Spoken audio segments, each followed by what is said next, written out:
ఏపీలో కాంట్రాక్ట్ లెక్చరర్లు ఆందోళన ఉధృతం చేశారు.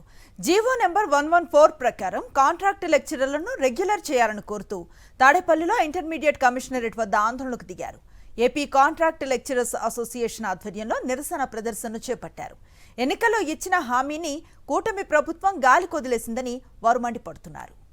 మరింత సమాచారాన్ని మా ప్రతినిధి రాజు తాడేపల్లి నుంచి అందిస్తారు. కాంట్రాక్ట్ లెక్చరర్లను క్రమబద్ధీకరణ చేయాలంటూ కూడా ఏదైతే తాడేపల్లిలో ఉన్నటువంటి ఇంటర్మీడియట్ బోర్డు వద్ద కూడా కాంట్రాక్ట్ లెక్చరర్స్ అసోసియేషన్ సభ్యులు కూడా ఆందోళన చేపట్టారు. ఈ ఆందోళనలో కూడా ఎంఎస్సికి సంబంధించినటువంటి ఏదైతే గోపిముట్టు కూడా ఉన్నారో ఇంతో మాట్లాడుతున్నారు. సార్ చెప్పండి, ప్రధానంగా డిమాండ్స్ సంబంధించి ఏ విధంగా చూస్తారు? అసలు ఈ రోజున ప్రభుత్వ జూనియర్ కళాశాలల్లో ఇంటర్మీడియట్ విద్య ఈరోజు కార్పొరేట్ విద్యకి మించి ఈ రోజున కాంట్రాక్ట్ లెక్చరర్స్ రెగ్యులర్ లెక్చరర్స్తో సమానంగా పనిచేస్తూ ఆ మాటకు వస్తే మరింత ఎక్కువగా పనిచేస్తూ ఈ రోజున వాళ్ళ యొక్క సేవలను అందిస్తూ ఉన్నారు. గత అనేక సంవత్సరాల నుంచి కూడా మమ్మల్ని రెగ్యులరైజ్ చేయాలని చెప్పి అడుగుతూ ఉన్నారు. అటువంటి సందర్భాల్లో చాలా ప్రభుత్వాలు హామీలు ఇస్తూ ఉన్నాయి, కానీ ప్రభుత్వాలు మారుతున్నాయి, కానీ వాళ్ళకి యొక్క ఆశలు మాత్రం నెరవేర్చలేనటువంటి పరిస్థితి ఉంది. పక్కన ఉన్నటువంటి రాష్ట్రం ఏదైతే తెలంగాణలో ఇదే వీళ్ళతో పాటు జాయిన్ అయ్యే ఉమ్మడి రాష్ట్రంలో వాళ్ళందరూ కూడా రెగ్యులర్ అయ్యి ఈ రోజున రెగ్యులర్ లెక్చరర్లుగా చలామణి అవుతూ ఉన్నారు. కానీ మన రాష్ట్రంలో మాత్రం ఇంకా కాంట్రాక్ట్ లెక్చరర్స్గానే ఉన్నారు. గత ప్రభుత్వ కాలంలో రెగ్యులరైజ్ చేయాలని అడిగినటువంటి సందర్భంలో ప్రభుత్వం 114 జీవోని ఇచ్చి మిమ్మల్ని రెగ్యులరైజ్ చేస్తారని చెప్పి ఒక జీవోని కూడా ఇవ్వటం జరిగింది.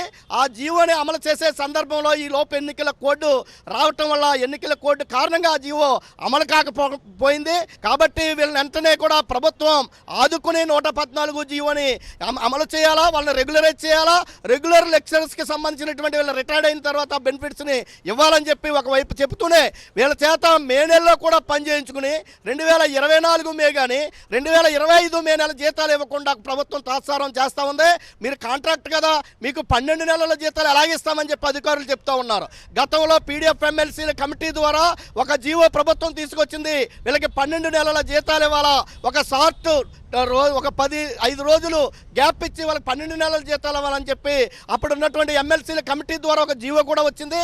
కానీ ఆ జీవోను కూడా ఇంప్లిమెంటేషన్ చేయకుండా కనీసంగా ఒకవైపేమో రెగ్యులరైజేషన్ లేదు, రెండో వైపేమో కనీసంగా 12 నెలల జీతాలు కూడా ఇవ్వలేనటువంటి పరిస్థితి ఉంది. కాబట్టి ఆ 2024 మే నెల జీతాలు కానీ 2025 మే నెల జీతాలు కానీ వెంటనే చెల్లించాలి, వెంటనే రెగ్యులరైజ్ చేయాలా, వీళ్ళ యొక్క సర్వీస్ని కూడా 62 సంవత్సరాలకి పెంచాలని చెప్పి కూడా పీడిఎఫ్ ఎమ్మెల్సీగా ప్రభుత్వం డిమాండ్ చేస్తూ ఉన్నాం.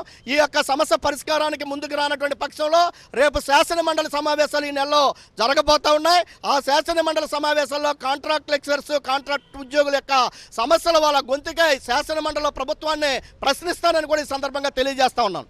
చూడొచ్చు, పూర్తిగా ఏదైతే గత ప్రభుత్వం ఇచ్చినటువంటి జీవో అవుతుందో 114 జీవోను కూడా ఈ ప్రభుత్వం ఎన్నికల సభల్లో కూడా పూర్తిగా ప్రచార సభల్లో కూడా క్రమదీక్షిస్తామని చెప్పారు. అయినా కానీ క్షేత్రస్థాయిలో ఉన్నటువంటి ఎవరైతే సుమారు 5,000 మంది కూడా ఉన్నటువంటి కాంట్రాక్ట్ లెక్చరర్స్ కూడా క్రమబద్ధీకరణ నోచుకోలేదు.